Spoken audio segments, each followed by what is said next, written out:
good morning, good afternoon, and good evening everyone. Ayan, mega love shoutout, bahay kulitan. Ayan, for today's vlog guys ay mag-overlay.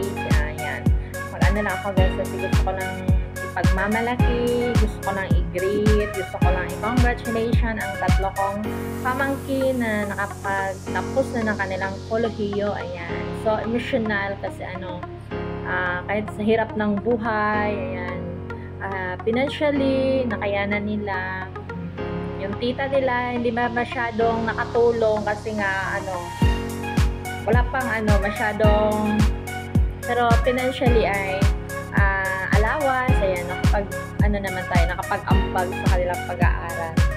So, ayan guys, sobrang thankful kay God. Always, God makes a way. God is our provider always. Ayan, sa hirap ng buhay, yung papa nila ay yung trabaho ng aking brother-in-law is na trabaho sa bakalan. Yan, siya yung taga-cutting ng mga malalaking bakal. And then yung sister ko ay nasa bahay lang nag-aalaga sa kanila. So imagine guys, how God is gumagawa ng paraan para makatapos. Ayan, malaki pag-usapan yung kolehiyo ay napakalaki talaga ng gastusin. Yan, hindi talaga yung tuition, allowance, travel everyday, yan, mga project, hindi talaga madali na i-provide yan. So, napakalaking pasasalamat sa Ama nating makapangyarihan.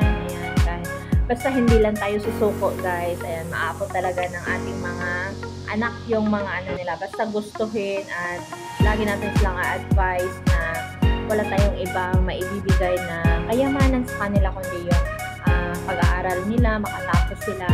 Kasi iba na ang panahon na yun. Ngayon, kahit na madiskarte ka, kahit na yung tawag nito, may matalino ka sa mga gawain na pero hinihingian ka pa talaga ng mas maganda yung may pinag-aralan ka talaga, may natapos ka. Iba talaga yung naging professional ka sa ngayon na panahon guys, sa ngayon na generation, kasi yan na yung talagang hinahanap ng mga kumpanya. So, thanks God. Ako ay nagpapasalamat talaga sa iyo, Lord, na ginabayan mo yung tatlong pamangkin sa guys, sa 14. Yan, 14 yung apo, 14 na pamangkin namin ay may tatlong professional na kami. So, may tatlo. Sila yung guys, sila yung eldest. Sila yung eldest na apo. Sila yung tatlong eldest na pamangkin ko. So, yung nag-follow sa kanila is mag-college na naman, isang engineer at saka flight attendant at saka police. Ayan, prayer pa talaga na kahit may maliliit na tulong kay Tita Elsa na maibigay ko sa kanila. So, gusto ko lang i-share sa inyo guys na para na din sa mga may pamangkin kayo dyan, ayan, mga anak ninyo, ayan, pursue nyo lang yan guys, kahit sa hirap ng buhay natin ngayon. Yan, i-surrender natin kay God. Ayan. Yan kasi yung mindset ko lagi, yan. Surrender ko lahat, pati mga kapatid ko, yan yung sinabi ko, na surrender natin lahat kay God. Kasi hindi naman tayo pinanganak na mayaman. Ayan. God will provide lang. God will always make a way. Ayan. So sobrang happy si Tita sa inyo, Karen, Claire, and Dindin. Ayan, sa inyong achievement. Makita nyo tong vlog ko kasi nakapalo yan sila sa akin.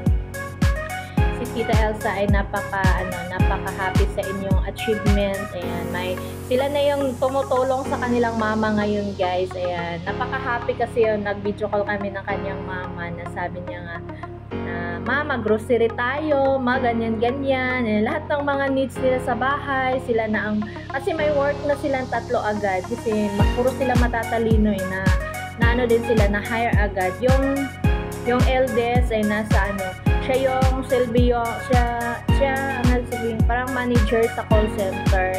Siya yung malaki din yung niya. And then malaki din yung sahod niya guys, and then every month may sila libre isang sakong bigas, and then para mag-monthly din siya ng 30 to 40k, and then, di ba? And then, yung second is na nasa opisina silang dalawa. So, sobrang happy. Naka-provide sila sa mga nila ngayon. Na parang binabalik nila yung mga hirap sa kanilang mga magulang. So, ayan, Claire, Karen, and Dindin, God bless sa inyong journey. Ayan, si Tita Elsa, napaka-proud sa inyo. God bless, and bahay kulitan. Thank you sa love and support. Bye-bye, guys. Thank you for watching.